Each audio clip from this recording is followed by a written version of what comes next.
Have you ever noticed that the way you speak to yourself quietly eventually becomes the way you experience life? Not overnight, not magically, but slowly, subtly, repeatedly. A person spends years saying, "I always mess things up. I'm not confident. Nothing ever works out for me. People always leave. I'll never change." And after enough repetition, something strange begins to happen. The mind starts listening, not just emotionally, biologically. Your nervous system begins adapting to the story you repeat most often. Your attention changes, your behavior changes, your confidence changes. The opportunities you notice change. Even the risks you're willing to take change. And before long, the life around you begins reflecting the inner language you've been rehearsing for years. Not because life is magic, but because human beings are deeply programmable creatures. And I think this is what many ancient teachings were trying to explain, long before modern psychology had the language for it. Books like The Game of Life and How to Play It and Your Word is Your Wand by Florence Scovel. Shinn became famous because they suggested something radical for their time. That words are not neutral, that the thoughts we repeat, the emotions we rehearse, and the beliefs we carry slowly shape the direction of our lives. Now, of course, modern spirituality sometimes takes this idea too far. The internet often turns it into, just think positive and everything appears. But real life is more complicated than that. You cannot simply repeat affirmations while ignoring trauma, nervous system conditioning, fear, exhaustion, grief, biology, reality, or action. But at the same time, modern science has actually discovered something fascinating. The human brain and nervous system are constantly responding to expectation, repetition, emotion, and belief. In other words, your inner world genuinely does influence how you experience the outer world. And once you understand that, you begin seeing human behavior very differently. Because most people are not consciously creating their lives, they are unconsciously repeating themselves into them. Think about how many thoughts the average person repeats daily. The same worries, the same fears, the same assumptions, the same identity. And the brain loves repetition. In neuroscience, there's a phrase, neurons that fire together, wire together. Meaning the more often certain thoughts, emotions, and reactions repeat, the stronger those pathways become. Human beings are pattern-building creatures. The brain is constantly trying to automate reality. That's useful when learning how to walk, drive, speak, or survive. But it also means humans can accidentally automate suffering.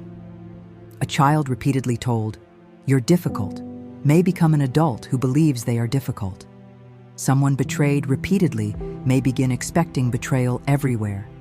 A person who experiences years of failure may unconsciously stop seeing opportunity entirely.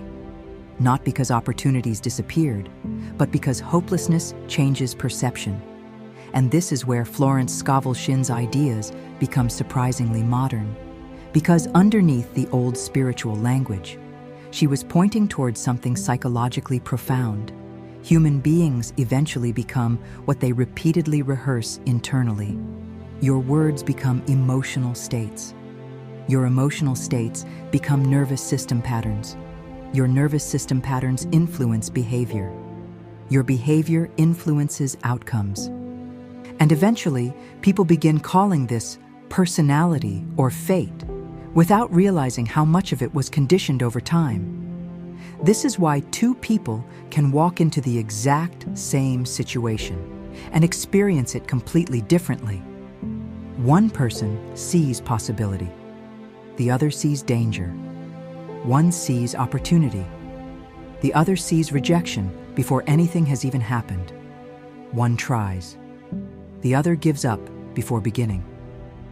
And often, the difference is not intelligence, it's conditioning. It's the story the nervous system has been taught to expect. Modern psychology now understands that the brain is constantly filtering reality. Every second, your senses absorb enormous amounts of information, far too much for conscious awareness to process fully. So the brain filters based on what it believes matters. And this means something very important. What you repeatedly focus on changes what you notice in life. A fearful mind notices threats first. A rejected person notices signs of rejection first. A hopeless mind notices evidence supporting hopelessness first. This doesn't mean the world is fake. It means human perception is deeply influenced by expectation. And once you see that clearly, you begin understanding why language matters so much. Because language is not just communication. Language is programming, especially self-talk. Think about how many people wake up already attacking themselves internally before the day has even begun. I'm exhausted. I can't cope. I hate myself. I'm ugly. I'm behind in life. Nothing changes. What's the point?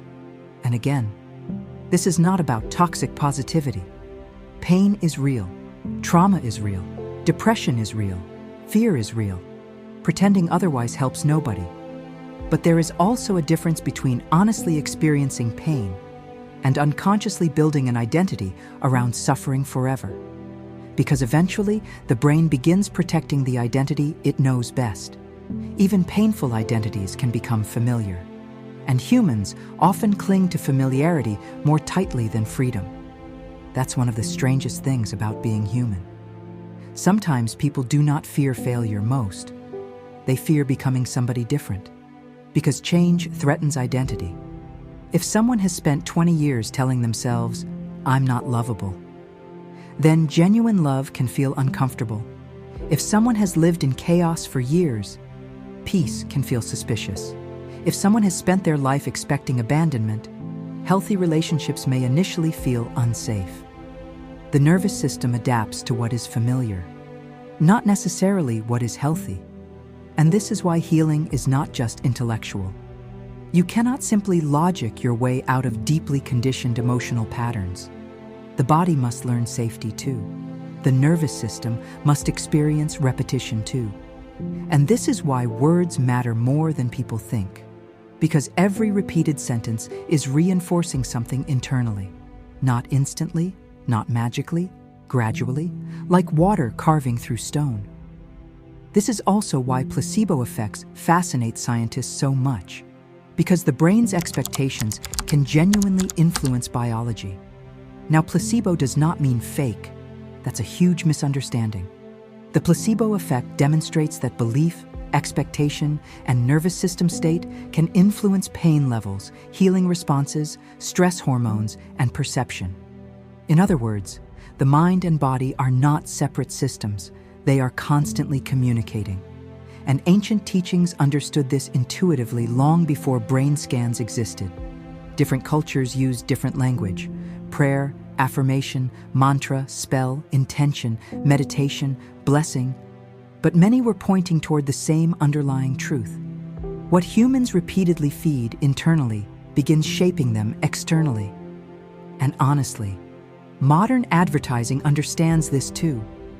Why do you think companies repeat messages endlessly? Because repetition shapes familiarity. Familiarity shapes belief. Belief shapes behavior. Humans are suggestible creatures, and if we are not consciously choosing what enters our inner world, the modern world will choose for us. Fear-based news, comparison culture, algorithmic outrage, endless negativity, constant stimulation. People today are absorbing thousands of emotional impressions daily without even realizing it. And eventually, the nervous system begins reflecting the environment it lives inside. This is why protecting your mind matters, not in a fearful way. In the same way, protecting your body matters, because the human mind is fertile ground. Whatever is planted repeatedly grows. And this is where I think Florence Scovel Shinn's work still resonates with people even now. Not because humans secretly control the universe like magicians, but because deep down, many people intuitively sense that thoughts, language, emotion, and belief genuinely shape human experience. And honestly, they do. Not perfectly, not completely, but undeniably. A person constantly expecting humiliation behaves differently socially than someone expecting acceptance. A person constantly repeating, "I can learn," approaches life differently than someone repeating, "I always fail." Over time, those differences compound. Tiny internal shifts become behavioral shifts. Behavioral shifts become life shifts. And eventually people call it luck, destiny, confidence, personality, without noticing the invisible psychological architecture underneath it all. And maybe this is why so many people feel trapped, because they are trying to change their lives externally without ever examining the language running internally. They change jobs, relationships, cities, goals, but the inner voice remains the same. And eventually they discover, wherever they go, they still meet themselves there. That's why true transformation often begins quietly, not with screaming motivation, not with pretending everything is perfect, but with awareness, becoming aware of the story you repeat daily, becoming aware of the emotional identity you rehearse, becoming aware of the language shaping your nervous system constantly behind the scenes. Because once you become conscious of the pattern, you are no longer completely controlled by it. And maybe that's the real magic Florence Scovel Shinn was pointing toward all along. Not fantasy, consciousness. The ability for a human being to stop living entirely on unconscious repetition and begin participating in their own inner world intentionally. To notice the words they feed themselves, to question inherited beliefs, to soften destructive self-talk, to stop speaking to themselves like an enemy, to understand that healing is not becoming fake positivity, but learning not to poison yourself internally every single day, and perhaps most importantly, to realize that the voice inside your head becomes the emotional atmosphere your nervous system lives inside. So if you constantly speak to yourself with fear, shame, hopelessness, hatred, defeat, eventually the body begins believing it lives in a hostile world.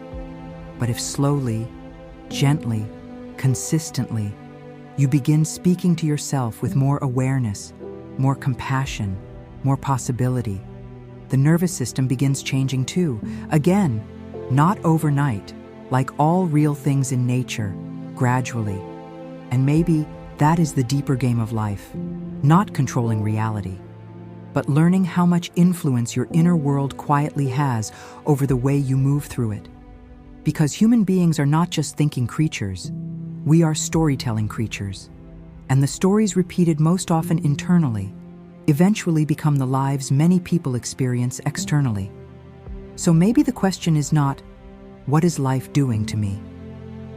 Maybe the deeper question is, what story have I been rehearsing so often that my mind, body, and nervous system finally started believing it was true? As always, this has been Valkyrie. Thanks for stopping by. Until next time, be kind to yourself and others. Lanterns up, people.